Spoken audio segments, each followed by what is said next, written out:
I need my circle. Hi, everybody. Let me know if you can hear me loud and clear. Testing. One, two, three. Happy Friday. Honey, I don't know if I like this lighting. I think I need the ring light, but I gotta turn on my overhead light. I don't know. I look a little bit too pale. Let me see. I have the camera right here in front of me. I don't know. I still look cute though. All right. Hi, everybody. So, listen, panel debate, panel discussion. This is what I do Friday nights. And I have a good panel again tonight, and I'm about to bring them up shortly. So, just a little bit of housekeeping. Um, please like. Um, hit the like button, share the video on all of your social media outlets, share. And oh, I forgot to put the goal, but if you have a question or comment, if you want to send a super chat, you can. It's greatly appreciated. And I guess that's it. But tonight conversation, discussion slash debate, are FBAs systemically held back from the wealth gap to justice? Are we in 2025 systemically held back? And that's a good question to ask. And we could go in all different type of aspects, in society. When we look at public policies, who's representing us or supposed to be representing us in Congress. We have a new administration. And of course, I am going to be talking about current events such as Trump sending National Guards into DC. And now the mayor of DC has sued the Trump administration, and a judge has halted the Trump DOJ, to be exact, from taking over the DC Metro Police. That doesn't mean he can't send National Guards in. They just can't take over the police department. So we're going to dive into that. And I'm going to bring up the guests one by one and have people introduce themselves. As we all know, like these panel debates, I like to bring great minds together and have discussions. I don't like an echo chamber. So I like to bring people in who have different ideology, thoughts, and perspectives on issues, right? So, all right, guys. So let's get started. Let's see. Um, Hi, Andre. I put you up in first. It's good to be here. Thank you for having me. So this is my first time meeting you, and I met you through Nora, the new party. Yeah, shout out to the new party. Great content, great panels over there. Shout out to Yeah. Nora. I very much appreciate her. Yes, I'm always stealing her panel, people, and you're one of them. So introduce yourself to my platform. Well, my name is Andre Williams. I have a TikTok account, Instagram. I mainly focus on criticizing Black culture, calling out the issues within the Black community in the most harsh and abrasive, aggressive way that you want to look at it. I think it's necessary. People don't like my delivery. I get this all the time. People will say, I agree with you. I don't like your delivery. Well, when I'm looking at the representation of Black people, how we're carrying ourselves in public, how far we've gone over the last 20 years, I'm more disgusted with the delivery of our politicians and entertainers and, these other people. If you don't have a problem with my delivery, we'll have a problem with the reality that we're in. So my entire focus is being as direct as we need to be on solving the issues when it comes to crime, education, and the structure of the household. Hmm. And may I ask, what is your political party affiliation? Like, what are you registered as? I'm registered as a Republican, but that's just by default. I'm a nationalist at the end of the day. I'm skeptical of both political parties. I vote what's in my interest. So, if a Democrat comes along and they're America first and they're a nationalist or a populist, I'll vote for them. But if a Republican, which seems to be the default nowadays, is very nationalistic and populistic, I'm going to vote for them. So, Now, are you a Black nationalist? I don't really like that. It's a lot of negative that comes with saying Black nationalists because a lot of Black nationalists are. I'm gonna be nice. Um, I'll say they're very eccentric, right? They have a lot of interesting takes that I really wouldn't support. I think it's a lot of garbage that comes out of their mouths. But I'm an American nationalist. I believe in this country, and if you want to put me in the Black nationalist category, you can put me there. But I believe in the betterment of this country that we live in, and of course, the betterment of Black people. at the end of the day as well. Okay. All right. So let me bring in the second guest. Gavin. Hi. Hey, what's going on, Dana? How are Hi. you doing? Good. It's been a minute. So reintroduce yourself to the audience. Well, good evening, everyone. Good evening to the panel. I am Gavin Reshaw here in New Orleans. I'm an attorney. I'm also currently running as I got to say this. I'm running as well, they took away the independent party here in Louisiana, but I am running for a council member of District E in New Orleans, which has been taking up a lot of my time running as a non political party. It's a pleasure to be here on your show again. I've actually have my own channel, Jibu 2786, and my self-entitled channel I do here. So that's pretty much it. Okay. Cool. And what is your political affiliation? Like, are you a registered Republican or Not a political, no party. no party? Okay. Right. I was Democrat for a while, and then I had to leave the Democratic Party. I actually officially left last year. Okay, cool. All Yeah. right. Divine. How am I looking? Am I delayed or is it all good? No, it's perfect. Yeah, so it was that virtual background. So at least I know that from now on because that's what had me messed up. Yes. Um, You were here yeah, last week, but reintroduce yourself as well. yeah. My name is Divine Prince. I'm the president of the U.S. Freeman Project. We are a nonpartisan organization dedicated to resurrecting the abandoned missions of the Freeman Bank and the Freeman's Bureau. Um, that was the last time in this country's history where we had specific legislation for our people designed to ensure our full benefits of our citizenship in this country. And what political party are you registered as or affiliate yourself with? I'm independent. Cool. And let me bring on. Hi, Bread Man. How are you? What's the damn deal, Dana? How you doing? You looking good tonight. Thank you. So you were on last week as well. Yeah. And briefly reintroduce yourself. My name is Brad, man. I've been a aspiring comedian for 6 years. my top five comedians, my top five comedians are Richard Pryor, George Carlin, uh, Dave Chappelle, D.L. Hughley, and damn, I forgot my last one. But uh, yeah, and I'm also a content creator. Comedy saved my life, so I'm a very passionate black man. But I was able to find a avenue to channel all of my anger built up over these years, is being stricken with PTSD and just salute to the platform and just having another space to speak. You can follow me on YouTube, Breadman TV. That's Breadman TV. You can also find me on X, Breadman the comedian, and Instagram, Breadman832. I do not affiliate with a political party. I refuse to pull my panties down in front of the nation, and I consider myself to have the strongest currency as a registered black voter. Okay. And I yield. All right. And wait a minute. I thought I saw Maya. Mia. I don't see Mia though. Okay. So you have another Oh, person. Paul Mooney was the last. That was my fifth.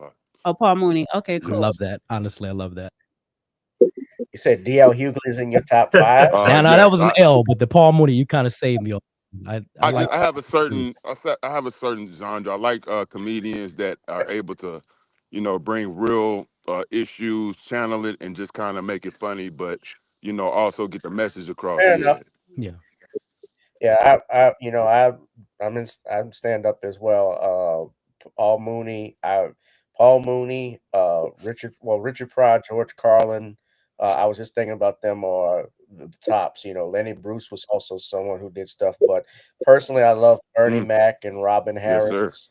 'Cause Bernie had stage presence, and I saw he was recently Ari Lennox was recently criticizing him for his jokes. I'm like, this generation is so soft. She wouldn't have survived married with children, let alone Martin They Wait a don't minute, Lawrence. know wait a no minute. better, So Isn't big she? coach. Isn't Wait, she hold like on, hold Gen? on. I She's don't. a millennial, if I'm not mistaken. So I just want to clarify. But yeah, she probably a young millennial. But I Yeah, need for us to get onto the topic.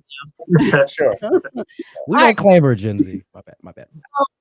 I just had to drop that in. So okay, so tonight I posed the question: are FBA systemically held back? Right? Um, can Mhm. can people mute up? I don't. It's just a slight feedback. I don't know which mic, so I don't feel like pressing buttons. And I may tweak the title a little bit because I do want to talk about Trump and the DC National Guards. Well, bringing in the National Guards in DC. But this is the question, though, the overall theme: are FBA systemically held back from the wealth gap to the justice system? So who wants to answer that question first?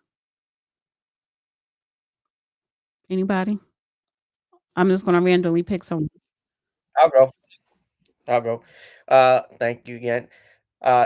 Well, to answer it short and sweet, yes. There's always been, especially in this country, of course, the history of racial prejudice and discrimination against blacks. We've seen it in laws that have been acted. Of course, when you look at what happened in this country through slavery and also subsequently with Jim Crow, the laws that were passed like grandfather clauses, to poll tax. Also, the fact when blacks actually could, like my family, who actually could when they tried to own property or did own property, and then subsequently through fraud and even violence and coercion, were forced to turn over their property back. Those are things that have happened. Now we do live in the 21st century, 2025. And I'll say this: America is one of the, if not the only place that I can think of where a person can go from nothing to actually being a millionaire, which is a great thing. But it has its flaws. And of course, Black Americans, foundational Black Americans, have gotten the short end of the stick with a lot of things. And actually, there is what I like to call some barriers and roadblocks that have been a problem with success in this country. Still there are, for instance, I live here in Louisiana. There's a good old boy system that has always been in place with things and policies and procedures that have been going on that has hindered Black people. It's everywhere in this country that has happened. So to answer your question, yes, there's always been that. I mean, let's not forget 60 years ago, almost 60 years ago, they had the Kerner Commission where they found that we have two nations, one Black, one white. That was something that was done. And even today, I believe there was a recent study, I can't think of the name of it, but they even found how Black Americans also still inhibit discrimination in the workplace and hiring and so forth with policing as well. So it's always been that way. And and that's because of some of the culture that we have that's been promoted. We have to remember there are people who still, I talked about the good old boy system. There are still people from back in the day who have passed down that type of garbage and rhetoric to their children and grandchildren, and they continue to pass that down. And we also, even though we get started, we have they have a 400-year head start than us with things. So it's like the old saying, old money. They've always, certain groups, certain families who've always had old money and so forth. They are been in this business in particular, a certain area, and Black folks try to get into that particular business, like the maritime industry, for instance. That is something, especially here, I've noticed that's something I've had to try to get in, been difficult to do. Now, that doesn't mean I'm going to give up and just blame everything, woe is me. No, I'm still going to hustle. I'm still going to find a way to do what I have to do to provide for my family. And that's how I think we all should do it. I have a very strong entrepreneurial spirit, Dana, with things. So there are ways we can get out and move forward. But yes, those are issues that Black America still face with. And, Dr. Claude Anderson in his book, Black Labor, White Wealth, he laid that out. And especially, I know we're going to be talking about some of the issues with immigrants, how some people can come over into this country and yet, like I'll give an example. He made an example about Arabs in Detroit, especially their neighborhood and community, how it was only less than, I want to say, not even 1% of the population in Detroit in 2000, but they controlled majority of the wealth in the black neighborhoods. They had grocery stores and gas stations and so forth that they owned. So those are all things we struggle. I know I'm just about done. So, because I see your Yeah, hand that was moving, but yeah, those are things we struggle with. But yeah, yes. that answers the Right, question. That's my right. opinion on that. I want to So go to Andre. Wait, real quick, Andre. Mia, can you hear us? Mia, I don't think she can. All right, go ahead, Andre. Andre's frozen. Hey, Why? I'm frozen. You see that? I don't know what the hell that's about. I'm just frozen with this smirk on my face. Look at this jackass. hope it's I hope it's not this thing. I don't know. I I've probably never had this before, honestly. Should I come back in and should I do that? yeah, it's the black nationalists messing Oh with your man, they screen. hate me so much. Do you think I should just refresh the page and come back in? Do you just go to someone else? I'll respond. yeah, go out and come back in. Okay. Divine? Yeah, so I'll be brief since Gavin pretty much laid it out, so I don't get the wrap it up sign. Um, yeah, the short answer, and I think it's not even up for debate.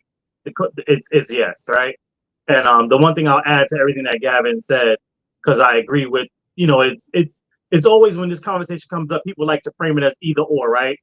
It's like, well, either we held back systemically, and you can't do anything with your life, or it's the opposite, where since you can do stuff with your life, then there is no systemic marginalization or targeting about people, and it's just not either or, right? So two things can be true. And the one thing I'll add on, like I said, to close my portion out, unless they don't come back in time, is this: there is not one town, entity, or institution that failed in the hands of foundational Black Americans because of mismanagement.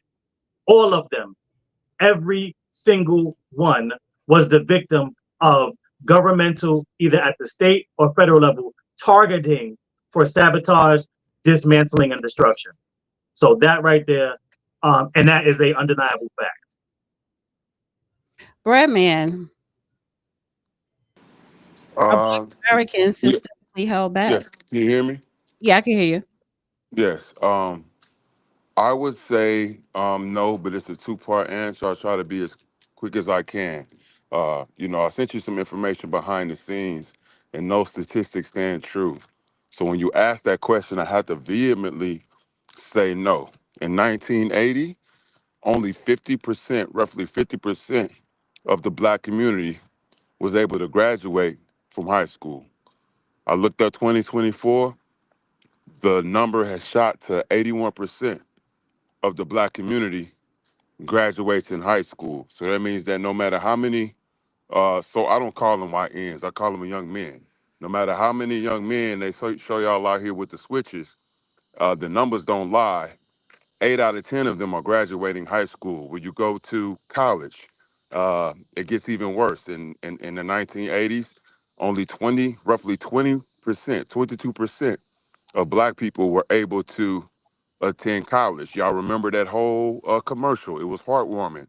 The little boy saved up all his pennies, nickels, and dimes, 6 years old. And when his brother graduated high school, he took it to his brother. He said, "This is for you, because you are the first person to go to college in our family." It was 22%. That means 2 out of 10 Black people went to college. 2024, the number jumped to 64. 64% of Black people that are graduating are going to college. So we are competing in a high level, no matter what the propaganda shows. And if you know anything about sports, when you're in a minority or you're considered the so-called weaker or disadvantaged team, and the game is damn near tied at halftime, and they are considering you a threat, you're winning. And that's what the Black community is doing. Now, on the other side, I'll say, politically, we are held back. We are what I would say handicapped. Um, a lot of people get mad at this word. I ain't gonna say it because it's on YouTube. Um, We handicap ourselves politically by constantly, pulling our panties down and doing these people's work. Our hardest currency is just being a black voter. If you're not a politician, if you're not campaigning, you can't call yourself a Republican or a Democrat. You're not part of a game. You have the highest currency ever, and that's being a black voter. But for decade upon decade upon decade, we have handicapped ourselves and basically did all of the brunt work, all of the hard work, for these parties on both sides. And then when it's time to cash in and get your coins, none of them are going to honor what you deserve because you've worked for them basically for free. So that's why I feel like we are handicapped or held back, and it's to our own despise. With that, I yield. Right. Just do a quick test. Mia, can you hear us? No, we can't hear Mia. Oh my goodness. Wow. All right. Okay, so we could see Andre. So Andre, you could go ahead and answer the question. I'm sure I'm going to have the most unpopular opinion here. Well, I think that Black Americans are held back by their own actions. I mean, we're held back because we don't really focus on education. We have a very dysfunctional household. I don't think there's systematic things holding us back. I think that's a lie. I don't believe in this 400-year head start garbage. I think that's, completely idiotic to even bring up. If that's the case, then, it is what it is. Who cares? Move on from it. The past is the past. Things have all happened. The terrible things have happened in history through every people. We acted slavery was the greatest thing that ever happened. Well, I was saying the greatest in terms of its, the magnitude of it. The worst thing that ever happened to anyone in the world, no, it was not. Slavery was a common practice throughout all of human history and more brutal places as well. At the end of the day, we are our own worst enemy. We kill ourselves at a higher rate than anyone else. Per capita, we commit more crime in our areas. And we tend to vote for things that are not directly in our interest. We promote things like reparations. It's something we've already gotten multiple times. We've already received reparations in various different forms. We're very uneducated, unmotivated, and not a strong people like we once were a long time ago. We were very motivated and not united people who wanted the best for each other. Today, we don't want the best for each other. We want everything wrong and everything to be in our favor to the expense of everyone else. Very selfish, very self-centered, very entitled. So all the problems that we have in our community is due to us, no one else. Immigrants come over here, they do well. Africans come over here, they do well. The people coming from Palestine or wherever, they're going through horrible things, and they come over, they do what they do well, and they make things happen. But for some reason, we're going to talk about this 400-year head start. Well, we got a 400-year head start from all these people coming off the boat, and yet we still do absolutely nothing. Schools are failing, and our women look like crap, and our men are weak and absent. So there's a lot of work we have to do. I'm getting really tired of hearing the old, I'm not going to say anything. I'm probably young. Me and me are probably the youngest here, but this is a very old mindset. These complaints about what happened in the 60s and what happened in, 160 years before any of us were thought of. Who cares about that? Move on from it. What are we doing today? What is our life going to be 160 years from now? What's our life going to be 6 years from now? We have a big problem. And until we solve it, until we take accountability and be honest, and say, hey, we have these issues and it's really no one else's fault but our own, we're going to continue to be at the bottom. This is why a lot of people, and I'm excluding white people's their input, looking at all the other minorities, they have no respect for us for a reason. And it's because of us and how we carry ourselves. So that's all I got to say. All right. I do disagree with some of the things that you said, as far as you said that we kill each other at a higher rate than any other group. We do. Can I We do. rebut? Per capita, we look at the crime, look at the murder rates in our communities. It's very true. Anyone can look it up per capita what the crime statistics are. This is why we're seeing the National Guard go into these areas, which need to be even more in predominantly Black areas. We need more National Guard there. So can I just say, when a person leaves with per capita, that's trying to cut the dope because you No, it's losing. not. That's Excuse mathematics. me, sir. I just That's want to rebuttal. mathematics, sir. Yes, sir. It's mathematics. Mathematics. So, well, come on. They're getting emotional. 2 plus 2. Hold on. If 2 plus 2 equals 4, we're going to call it that. We're not going to say, well, it's 5, actually. That's the problem with Black people. They do that. But go ahead.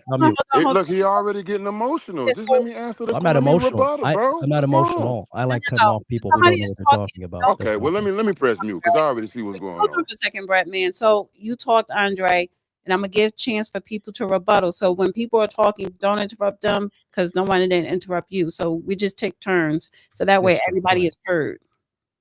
Okay, go ahead, Bradman, and then I'm Gavin. You wanted to rebuttal as well. Yeah, So I come from an athletic background, and my coach used to always tell me the film don't lie and the numbers don't lie. The stats don't lie. The numbers show you that white America commits the majority of crime in America due to being the minority. And so when somebody leads with the word per capita, that's trying to water down the blue magic. And I see everything. And when I hear black people talking like that, it sickens and it hurts my heart because you fall for the oopty wop. That is just talking points. It's a remix. It's a tired ass DJ.